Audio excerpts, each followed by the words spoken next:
hook. Did you know that over 90% of startups fail? Not because of a bad idea, but because of how they launched? That's right, the idea wasn't the problem. The execution was. If you've ever wondered why some businesses explode with growth while others quietly disappear, you're in the right place.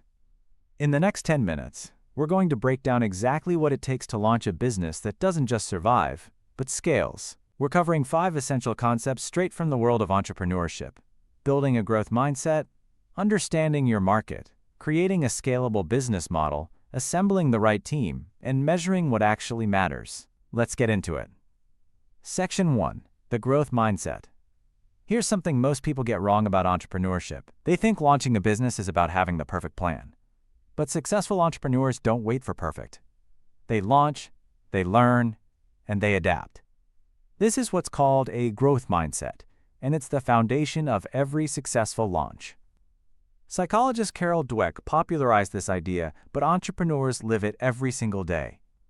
A growth mindset means you believe that your abilities, your strategies, and your business can improve through dedication and hard work. Contrast that with a fixed mindset, where you believe you either have what it takes or you don't. Entrepreneurs with fixed mindsets give up when they hit obstacles. And trust me, obstacles are coming.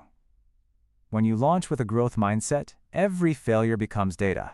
Every rejection is feedback. Every setback is a setup for a better strategy. The most successful founders, think Jeff Bezos, Sarah Blakely, even Elon Musk, all talk about embracing failure as part of the process. So before you do anything else in your launch journey, ask yourself, are you ready to be wrong, learn fast, and keep going? Because that willingness is what separates businesses that grow from businesses that fold. And speaking of knowing what you're getting into, let's talk about your market, because there's one mistake almost every new entrepreneur makes here. Section 2. Understanding your market. Most entrepreneurs are in love with their product. That's beautiful. But your customers don't care about your product. They care about their problem.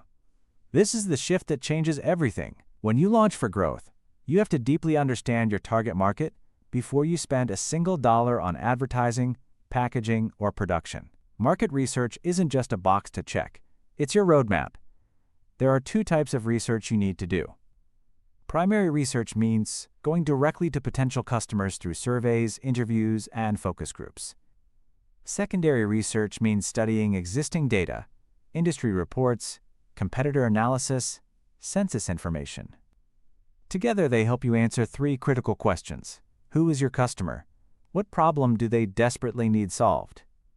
And are they willing to pay for the solution you're offering? When you know your market inside and out, your launch becomes targeted, not scattered. You stop trying to sell to everyone and start connecting deeply with the right people. A small, loyal customer base is far more powerful at launch than a large, disinterested audience. Here's a concept that goes hand in hand with this: your unique value proposition. It's a 1 to 2 sentence answer to the question, why should your ideal customer choose you over everyone else? Nail that, and your marketing basically writes itself. But knowing your customer is only half the battle. The real question is, does your business actually have a model that can grow? That's where things get really interesting. Section 3. Building a scalable business model. A business model is simply how your company makes money. But not all business models are created equal, especially when it comes to growth. Scalability means your business can handle more customers, more sales, and more revenue without costs skyrocketing at the same rate. Think about software companies. They can sell their product to 1,000 customers or 1,000,000 customers with almost no change in production cost. That's highly scalable. Now compare that to a service-based business where every new client requires more hours of your personal time. Growth there is limited by your capacity. Not impossible to scale, but it requires a different strategy, like hiring, systemizing, or productizing your services. When building your business model for launch, you want to think about revenue streams. How many ways can your business bring in money? You want to think about your cost structure. What does it cost to deliver your product or service at scale? And you want to think about your value delivery system. Can you fulfill demand consistently as you grow? Entrepreneurs who launch for growth design these systems from day one. They're not just thinking about their first 10 customers.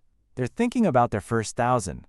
That kind of forward thinking isn't arrogance. It's preparation. And preparation becomes a lot easier when you have the right people around you. Let's talk about your team, because no entrepreneur builds something great completely alone. Section 4. Assembling the right team. There's an old saying in entrepreneurship, hire slow, fire fast. And while that might sound harsh, there's real wisdom in it.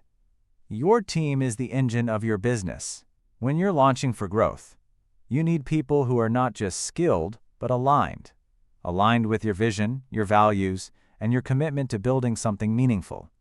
Early-stage businesses often make the mistake of hiring friends or family out of convenience, or hiring generalists when they actually need specialists.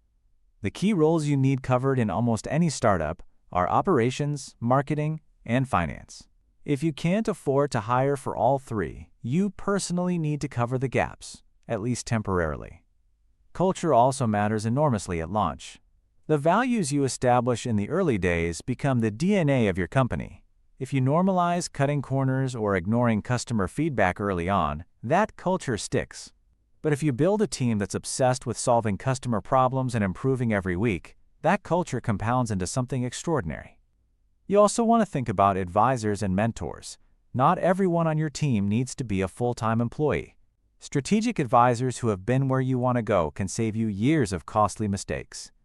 So you've got the mindset, the market research, the scalable model, and the team. Now, how do you actually know if it's all working? This last section might be the most practical of all. Section 5. Measuring what matters. Entrepreneurs love hustle. But hustle without measurement is just expensive guessing. When you launch for growth, you need to identify your key performance indicators, or KPIs. These are the specific numbers that tell you whether your business is moving in the right direction. Things like customer acquisition cost, lifetime customer value, monthly recurring revenue, and churn rate. The goal is to build a habit of reviewing your numbers regularly, weekly, not monthly. The faster you identify what's working and what isn't, the faster you can double down on wins and cut losses. One framework that's hugely popular among growth-focused entrepreneurs is the build, measure, learn loop. You build a version of your product or strategy. You measure how customers respond. You learn from the data. Then you do it again, smarter this time. This loop keeps your launch agile and grounded in reality, instead of assumptions. The entrepreneurs who scale fastest are the ones who fall in love with their metrics as much as their mission. Goose per la ways, outro, and CTA. So let's bring it all together. Launching for growth isn't about luck. It's about mindset, market understanding, a scalable model, the right team, and measuring what actually matters. If you're starting a business or thinking about it, you now have a framework that most entrepreneurs don't even discover until after their first failure. Now I want to hear from you. Drop a comment below and tell me, which of these 5 areas do you feel most prepared in, and which one scares you the most?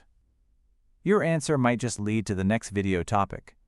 If this helped you, give it a like. It genuinely helps this channel reach more aspiring entrepreneurs just like you. And subscribe so you don't miss the next one, because we're just getting started. Go build something great.